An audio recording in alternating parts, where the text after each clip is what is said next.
Hi, welcome to Your Health Today. I'm Dr. Minerva Santos, and my guest is Dr. Gottesfeld. He's been on the show before.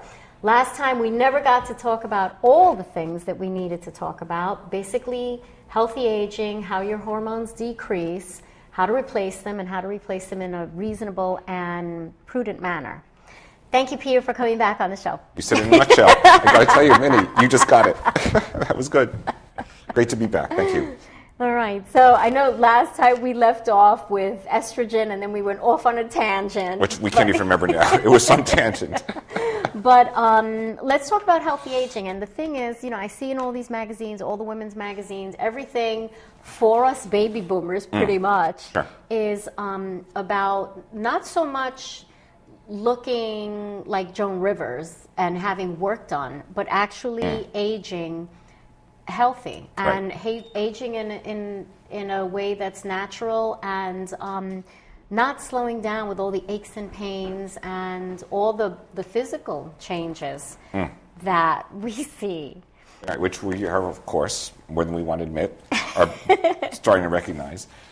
So talking about healthy aging, there's the actual mechanics of what we can do to help people stay healthy as they get older.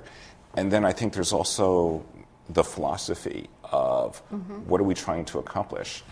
And they're both worth talking about because I think in order to really understand the interventions which are available, and in order to then make a decision about, okay, which interventions are right for me, I think all of us have to develop a sense of what do we think aging is about, and what constitutes aging gracefully. Right. Right. So much of aging has to do with senescence, with the organism running down. So that's physiologically what's happening. But functionally, the question is, how functional can I be as I age? How independent can I be? How healthy can I be?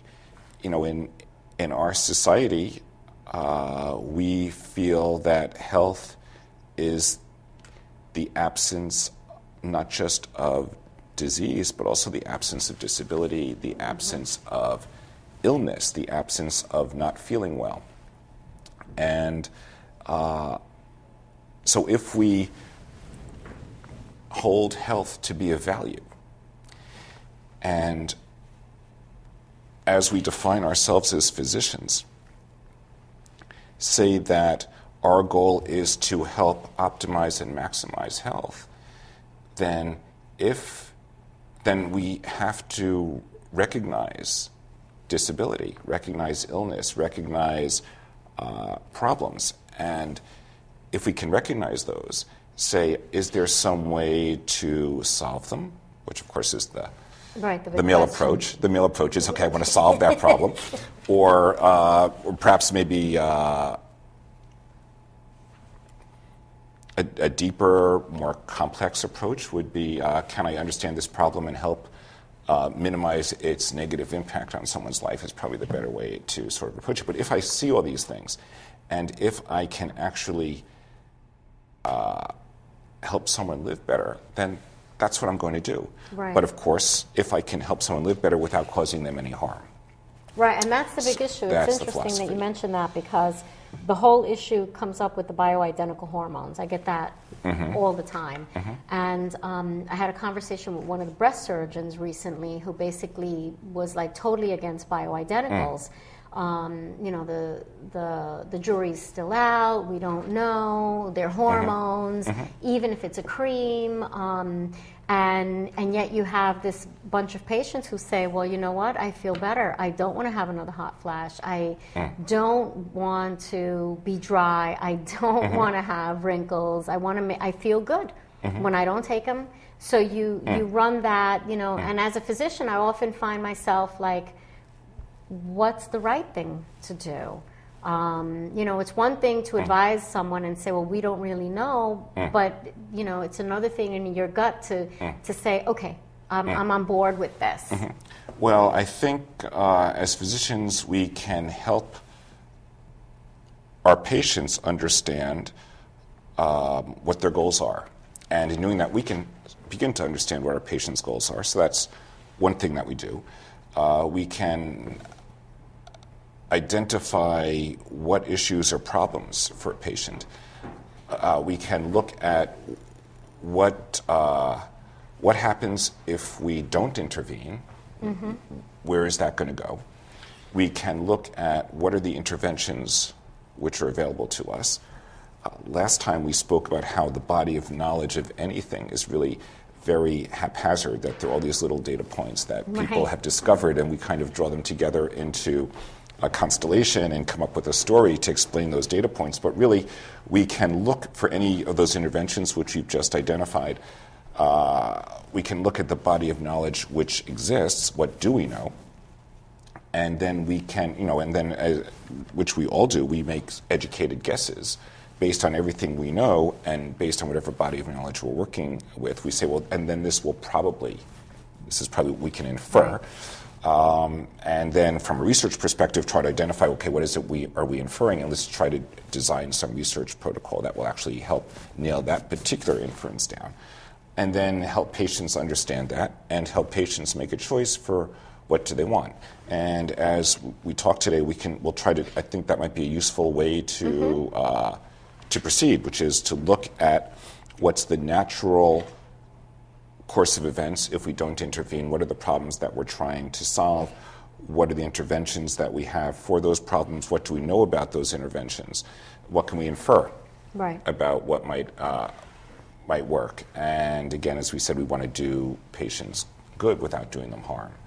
So, but as it's not just in age management that medicine has gray areas. It's it's in life. We all do that. So it's not such a negative thing. It would be nice to know everything, but I don't think we can. No.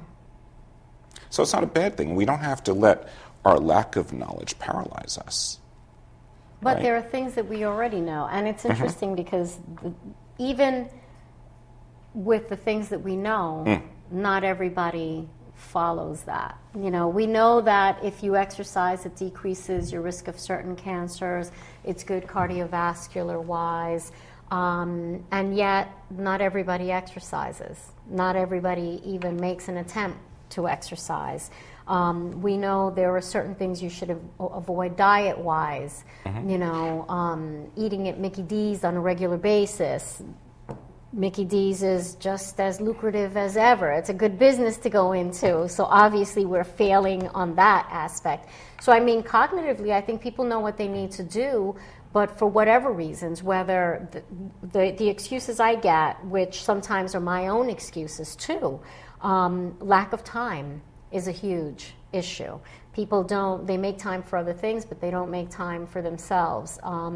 And convenience is another issue. People, it's easy. It's easy to go drive through McDonald's and pick up a meal than go home and make that meal. I think what it comes down to, and perhaps 10 years from now, I'll have a different perspective, but now after being in practice being in practice about 25 years, people do what they want to do.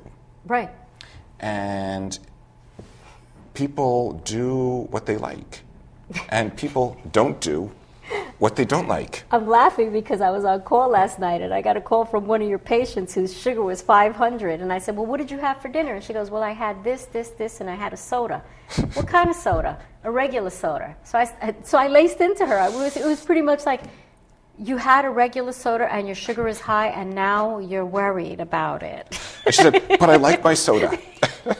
But that's what it is. So if we could solve that question regarding exercise, okay, so we're thinking about aging, trying to stay a little closer to the topic maybe this time than we did last time. So we're talking about healthy aging, how to stay healthy. What do we know works? We know exercise helps. Or we know exercise more and less has an impact. We know nutrition has an impact. And hopefully we'll have some time to talk about this. We also know hormones. What happens with our what happens with our hormones is part and parcel of our aging process. And yes, certainly there are certain effects that occur as we age, which can be related to what happens to changes hormonally. And maintaining a hormone balance can help stave off those changes. So yes, there's no question about that. I don't think anyone would argue that point. The question is how to do it effectively. How to do it effectively. Is it the right thing to do? Is it safe to do? What do you have to watch out for? What don't you? So that's all that. But so we're thinking first about exercise. We counsel our patients about exercising, and yet, if we were realistic, say, okay, what % of our patients actually then go out and exercise? It's relatively small compared to, no, it's relatively small. It's less than 50%, less than 25%, probably. Oh, yeah. I would say less than maybe 10%. But the issue is that the people who don't exercise don't like it. And, there's nothing wrong with that. They just don't like it. So actually when I'm talking with all of my patients now who aren't exercising, and the ones who do, I say, well, gee, how did you decide to exercise? How did you make this part of your life? Or what is it that you like about that? Because hoping that I'll learn something to help hook the people who don't. And the people who don't like it, I say, well, the problem is really that you just don't like it. And then I try to explore, okay, what don't you like about it? And I haven't really gotten to the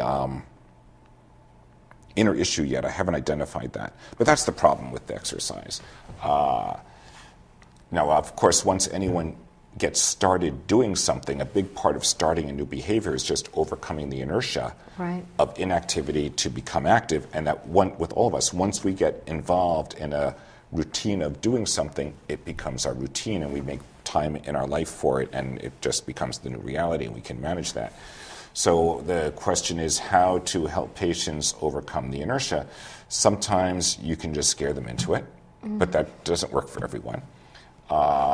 Sometimes you can kind of coddle them into it or beg them into it. But that's something which I think as a community we need to solve. How do we get people to exercise? The benefits of exercise with aging, studies just show the more you exercise, the lower your mortality rate is. Just going from being a total couch potato to not being able to do any exercise to being able to perform one, what's called a MET of exercise decreases mortality rate by 20%. Even if it's walking, I try to, whatever barriers patients throw up, because they always give you a barrier. They give you an excuse about why they can't do something. And I give them answers. Like now they'll go, well, it's winter and there's snow. And I go, well, we have the mall. I said in the morning the mall opens and, it's rain or shine. You can go there, wear your sneakers. They've got benches so you can sit, and even with that, you get to the point where they're looking at you like, okay, that's enough. Stop giving me answers for my barriers, because I'm just not going to do it. And I tell patients, you don't need to join a gym. You don't need to buy a bike. Just walk. Just the simple act of walking. Get a friend. Do it as a social thing if there's a group of you. It's hard. It's hard to motivate people. I actually give patients an exercise prescription. I'll tell them how many minutes a week they need to exercise to maintain weight, which is 150 minutes a week. I tell them how much exercise they need to do a week in order to lose weight. Sorry about this, folks who need to lose weight. It's 250 minutes a week. I tell them how many times a week they need to do weightlifting, because weightlifting is really good for everyone. Increases muscle strength. For people who are diabetic, it can actually lower hemoglobin A1C by 0.5 point if you exercise 3 times a week. Strong. Yep. So I tell them how many times a week they need to do weightlifting. I tell them how many minutes a week they should be doing cardio, how to do cardio, how to measure their heart. I try actually give people a prescription, but it's if someone doesn't like it, they're not going to do it. Right. And how do we identify that? With nutrition, that's something else that's extremely important. We know that what we eat affects what our sugar levels are. We know what we eat affects how much insulin we make. We know what we eat affects how much inflammation we have going on in our bodies. We know how much intravascular inflammation we get depending on what we eat. So we can teach people this. But